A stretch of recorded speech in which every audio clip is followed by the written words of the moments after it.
Bom dia, tudo bem? Oitavo ano. A nossa aula hoje vai ser um resumão sobre o processo de independência do Brasil. Eu coloquei para vocês aqui no quadro algumas datas de extrema importância que vocês não podem esquecer, tá, gente?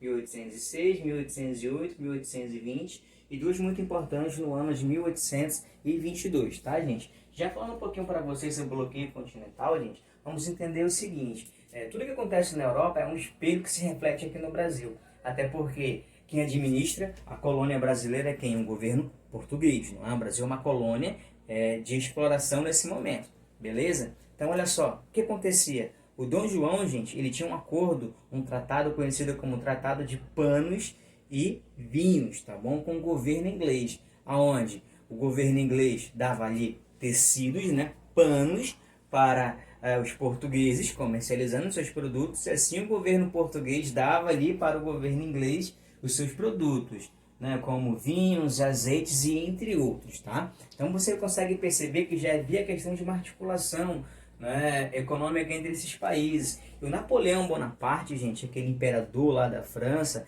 esse ano aqui de 1806, decreta o bloqueio continental. O que seria isso, meus amores? O bloqueio continental. A partir desse momento, desse ano de 1806, nenhum outro país europeu, gente, nenhum outro país poderia comercializar com a Inglaterra, tá bom? E a Inglaterra, gente, ela é uma grande rival econômica de séculos anteriores da França, tá? Esses países não se cheiram desde agora, nesse momento. É de séculos anteriores, tá bom? Muitas batalhas travadas durante o período medieval, né? Existe uma guerra mais um pouco para frente aqui, que é chamada a Guerra dos 100 Anos, onde esses dois países guerriam ali por expansões territoriais. Então esses caras já não cheiravam desde agora. Esses caras são rivais econômicos nesse momento.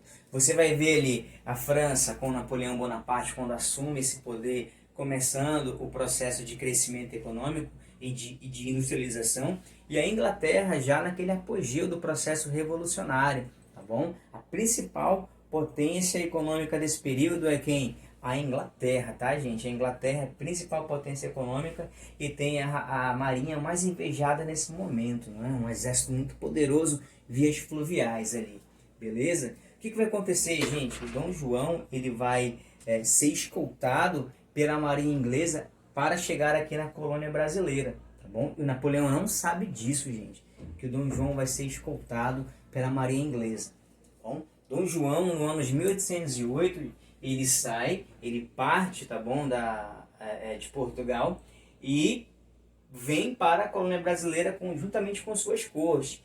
Vem sua mãe, vem seu filho Dom Pedro I, todos, né, ali aterrorizados com as invasões que poderiam acontecer, que na verdade vão acontecer dentro de Portugal, tá bom? Posteriormente a partirem em direção à colônia, o que vai acontecer, gente?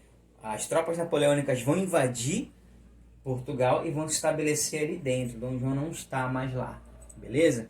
Ali no ano de 1815, após cessarem essas disputas, essas guerras napoleônicas, nesse momento, as tropas são expulsas pelo governo inglês dentro de Portugal e assim as cortes, as elites portuguesas, comerciantes, militares, exigem a volta da família real para Portugal. Onde está a família real nesse momento, meus alunos? Está aqui no Brasil, né? Está no Brasil nesse momento.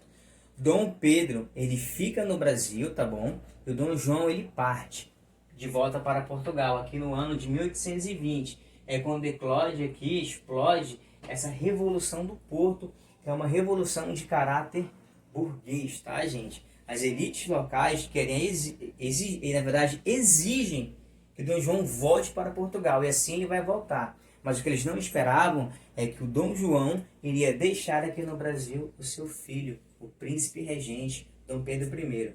Para falar a verdade, o Dom João já suspeitava, ele já sabia da articulação política que estava acontecendo lá em Portugal. Eles queriam que o Dom João retornasse justamente para limitar o seu poder. Tá bom? Um poder limitado de um rei, imagina só, gente, com maior participação, com uma constituição dentro do governo, não é?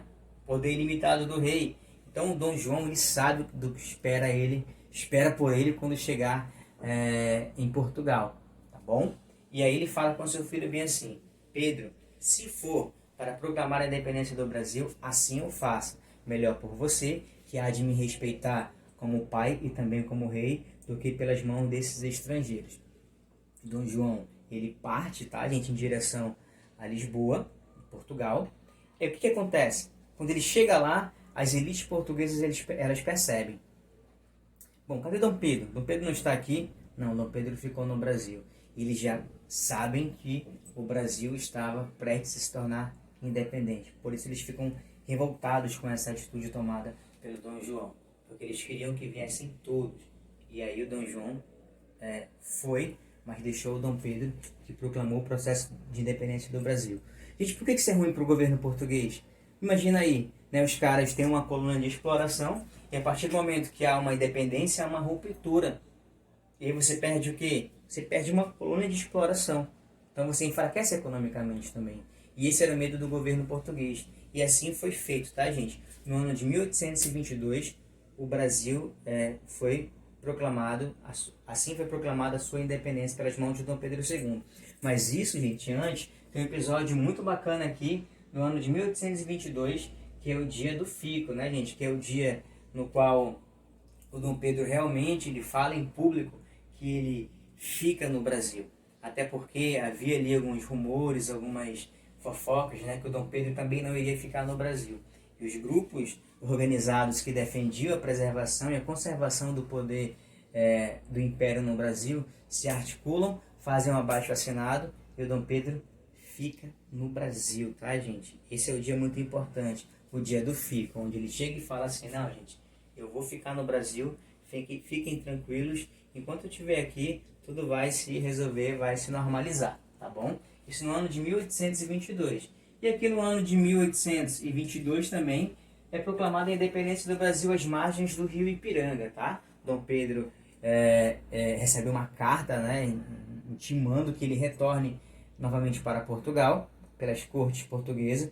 Ele não vai, e às margens do rio Ipiranga, ele levanta ali a sua espada, né, e fala, e dá aquele grito, né, muito famoso, que é independência ou morte. E assim acontece a independência do Brasil, tá, gente? Mas muitas águas vão rolar, muitas disputas internas por partidos dentro do Brasil coexistentes nesse momento também vão se fazer muito influentes dentro do governo de Dom Pedro I. Gente, o governo de Dom Pedro I é conhecido como Primeiro Reinado, que já é conteúdo para uma próxima aula. Beleza, gente? É isso, essa pequena revisão. Bom, espero que vocês tenham aprendido um pouco sobre o processo de independência do Brasil. Um abraço para vocês e até mais.